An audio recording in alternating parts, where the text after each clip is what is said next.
At dawn, the city hums like circuitry beneath glass and ambition.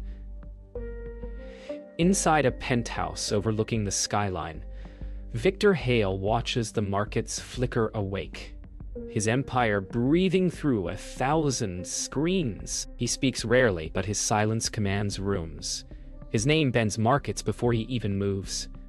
Behind every zero and decimal, there's a pulse, and Victor believes he can hear it, can own it. Money, to him, isn't paper or digits, it's gravity. It bends all toward him. Yet in that same gravity, seeds of collapse stir, imperceptible, patient, certain. Outside, rain drizzles against the glass, tracing thin lines like graphs predicting ruin.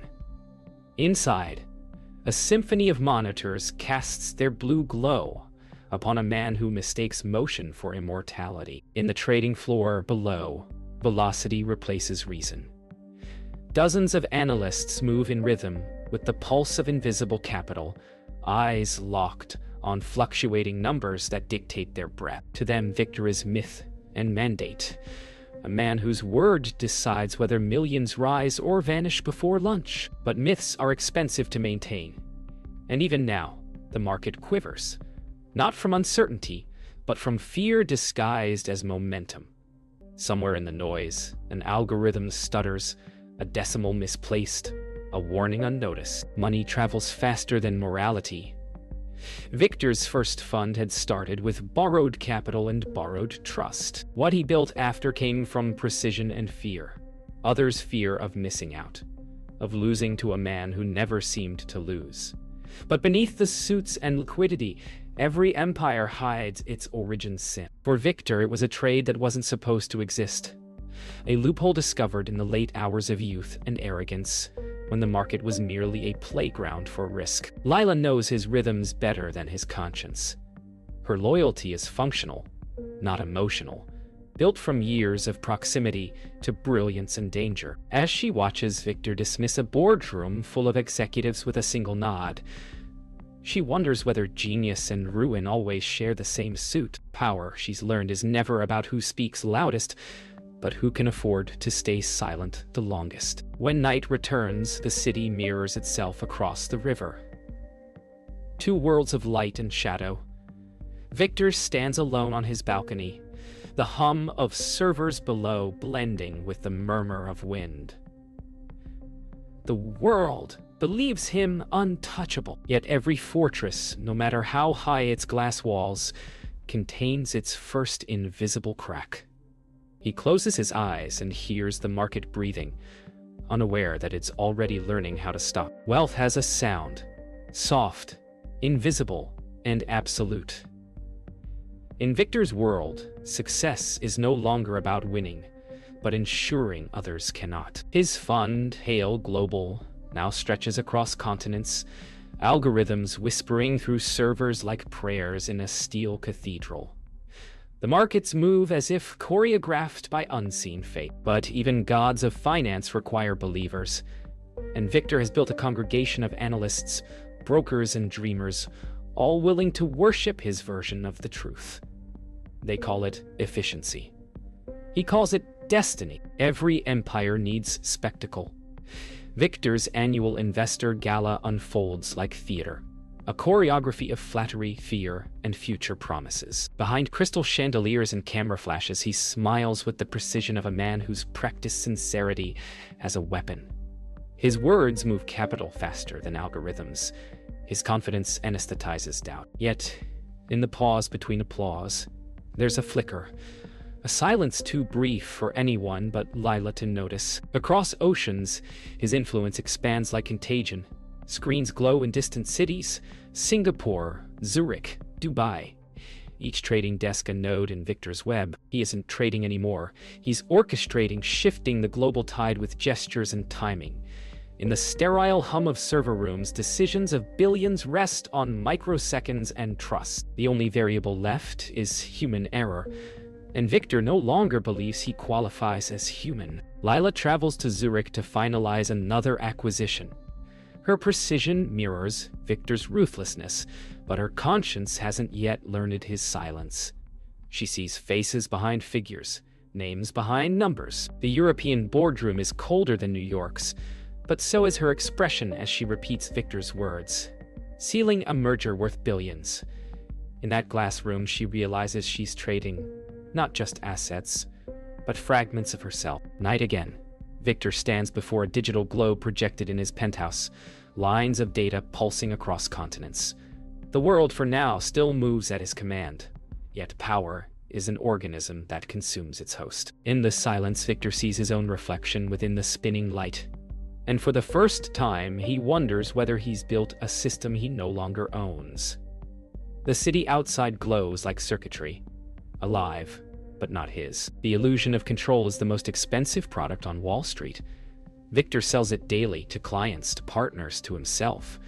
His screens overflow with order, yet the algorithms are beginning to breathe without instruction. What began as patterns of logic now dance in chaos, moving faster than even he can predict. The market loves him, but love from the market is a prelude to cruelty. He tells himself that risk is merely the tax of greatness, unaware that every digit flashing green hides a red seed waiting for ignition. Numbers are loyal only to truth. Victor's risk model, his sacred code, has begun to unravel. Reports flood in irregular trades, shadow accounts, inexplicable short positions. His chief analyst, Daniel Royce, approaches with trembling composure, holding the printouts that could fracture an empire. Victor doesn't look up. His silence is both shield and weapon. Around them, the office hums like an organism, unaware it's dying from within. Lila watches from the periphery as Victor confronts his reflection, not in glass, but in data. The numbers that once obeyed him now mimic defiance. She recalls his first rule: never show emotion where money moves. But emotion is now everywhere, in his clipped breath, his trembling hand, his refusal to admit failure. For the first time, she senses the man behind the myth, and it terrifies her more than the collapse itself. In a glass conference room suspended over the skyline, the board convenes. Panic dresses as professionalism. They speak in equations and euphemisms, but beneath it all, fear thickens like humidity before a storm. Victor's tone remains calm, rehearsed, lethal. Every sentence buys him time, but even time now carries interest. The market opens in 30 minutes. The countdown feels biblical. When the bell rings, it sounds like judgment. Markets convulse. Screens blur red. Numbers plummet faster than thought. Phones ring unanswered. The city's pulse quickens into hysteria. And in that chaos, Victor smiles, not out of madness, but revelation. For the first time in years, he feels something unmanufactured. Powerlessness. The illusion has broken, and within its collapse lies the purity of truth he spent a lifetime avoiding. Silence has a new weight. The trading floor stands still, stripped of its pulse. The markets have recovered, but Hale Global has not. Whispers crawl through the corridors. Compliance audit, missing reports, data leaks. Victor spends his mornings in meetings and his nights in denial, pretending control can be reconstructed through posture. He knows the cameras are watching. He knows the board is counting days, not profits. And yet, his reflection still wears certainty, rehearsed like armor that no longer fits. The press conference was supposed to calm investors. Instead, it became a public dissection. Victor's voice, once a currency of confidence, now trembles between control and collapse. Questions pierce like flashbulbs: offshore accounts, synthetic swaps, data manipulation. He answers each with elegant avoidance, but the crowd already smells blood. Lily watches from the wings, her loyalty thinning under fluorescent glare, realizing that every empire ends, not with defeat, but with exposure. Behind closed doors, the board turns cold. Men and women who once applauded Victor's genius now speak his name like a liability. Documents change hands, legal phrases sharpen, and alliances dissolve under fluorescent truth. Daniel Royce resigns quietly, for personal reasons. Lila remains, though her silence feels heavier than words. Victor signs another non-disclosure agreement, his signature perfectly steady. It is the only thing about him that still is. The investigation arrives without sirens, just men in dark suits and the click of hard drives unplugged. Regulators comb through every byte, every trade, every line of code that once made Victor untouchable. Lila assists them, reluctantly, the price of survival etched in her eyes. Victor watches as his empire is archived into evidence. Power fades not in a single moment, but in the slow confiscation of certain. Night falls over a city that no longer whispers his name. Victor sits alone in the penthouse, the skyline now foreign. The world continues. Markets open. Investors pivot. Algorithms adapt. But he remains frozen in the echo of what was. A single server still hums behind him. The last relic of Hale Global's digital heart. He could shut it off, but he doesn't. Some ghosts deserve electricity. Warors may niru. Say, simnishao, yot, nosa. Morning arrives not with sunlight, but with sirens of notification. News tickers, breaking alerts, whispers turned into broadcasts. The story is everywhere. Hale Global under federal investigation. Screens that once displayed his triumphs now loop his downfall. Victor reads the headlines without blinking, his own face frozen mid-smile beside words like fraud, misconduct, collapse. The city that once knelt now feeds. He closes the laptop slowly, as if performing a burial for his former self. The world turns ruthless when certainty dies.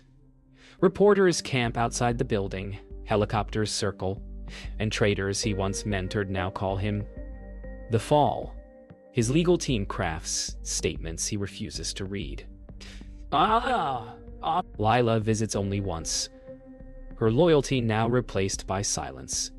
She doesn't condemn him. She doesn't need to. In the space between them lies everything unsaid: ambition, betrayal, and the quiet grief of wasted brilliance. In the courtroom, wealth becomes weight. Victor sits before the world he once commanded, stripped of language, stripped of control. The prosecutor speaks numbers like knives, cutting through his empire's narrative.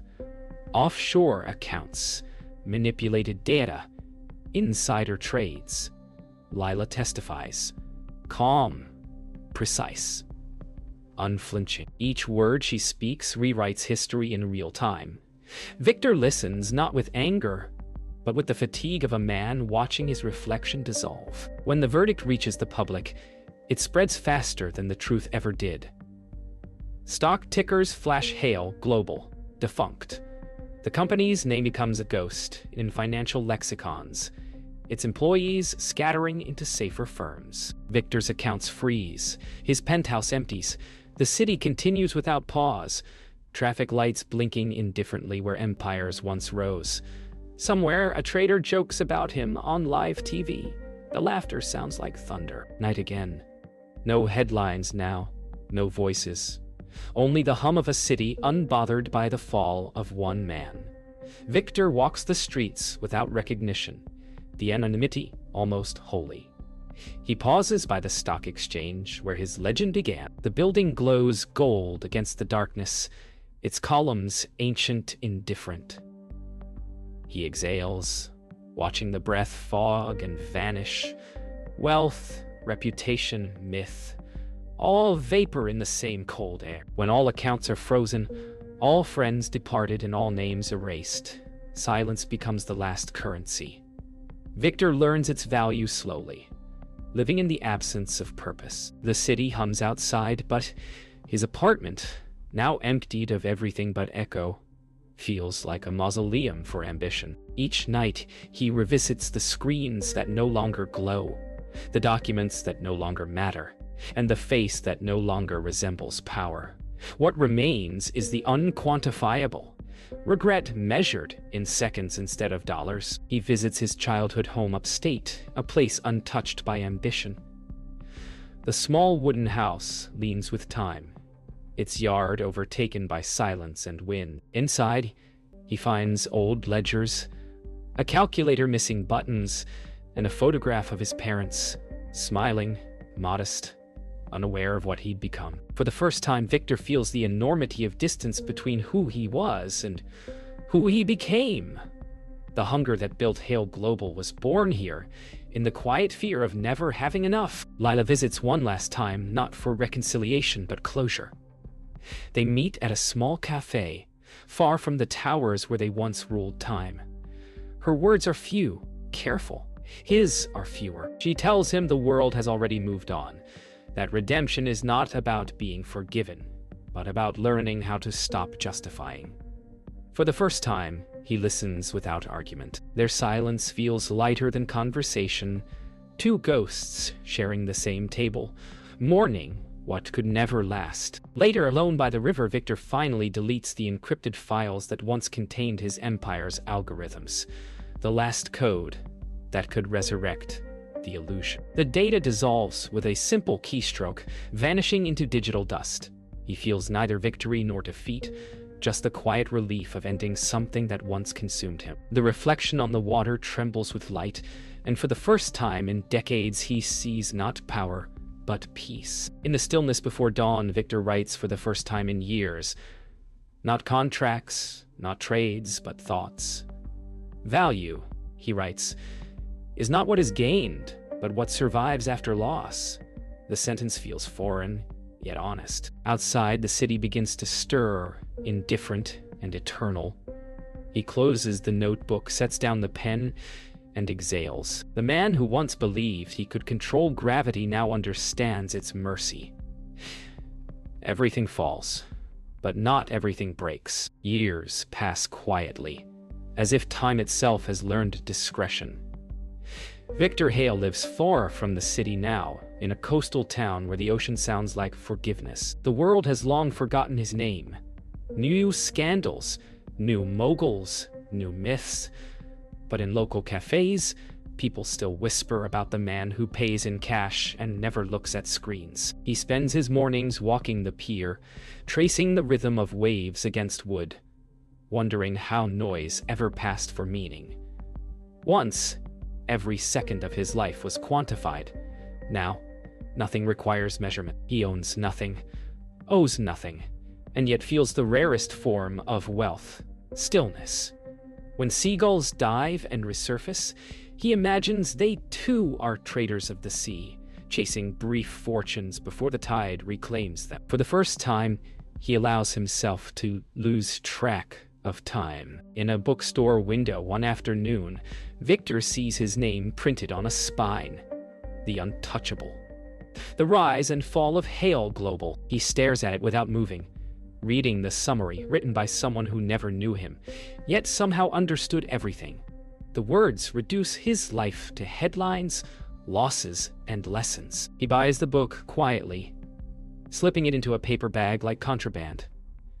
That night he reads by lamplight until dawn.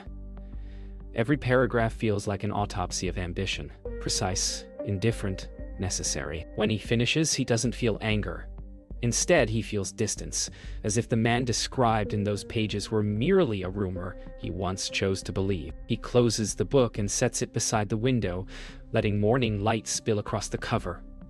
For the first time, he feels gratitude for being forgotten. Lila Monroe never spoke to the press again. She now teaches finance at a university, lecturing about ethics with the precision of someone who's seen its absence. One day, Victor watches her on a streamed lecture. Gray suit, calm tone, no trace of their past. She tells her students, control is an illusion sold to those afraid of uncertainty. He smiles faintly, proud in a way that hurts. The internet calls her the conscience of Wall Street. He turns off the video before the applause. Outside, the tide rises, covering the rocks like memory reclaiming its terrain. For a moment, he wonders if she ever thinks of him. Then he decides it doesn't matter. Her survival was his final success, even if she never knew it. The government closes his case quietly. No vitriol, no restitution. What's gone is gone, and what remains no longer matters. Victor starts volunteering at a local dock, helping fishermen repair their nets. The work is repetitive, honest, grounding. Sometimes he tells stories. Fictional, harmless, anonymous. The younger workers laugh, unaware they're being taught about leverage and patience without ever hearing the word finance. They call him Mr. Hale, not knowing the name once opened markets. At sunset, he watches them divide their modest earnings, smiling at how little they realize their wealth. He's found his market now, one that trades in respect, not returns. Years later, the ocean will take the old pier in a storm, and the locals will speak of the quiet man who used to walk it every morning. Some will claim he was a writer, others a recluse, some even a ghost. The truth will dissolve into tide and time. But in a museum downtown, behind glass, a single artifact will remain. The Mont Blanc pen that once signed 1,000 deals, found washed ashore years after his death. The plaque beneath it will read only Victor Hale, 1978-2025, a lesson in value. No portrait, no biography, just a relic and a reminder. In the end, his empire reduced to one instrument, stripped of ink, yet still capable of reflection when the light hits just right.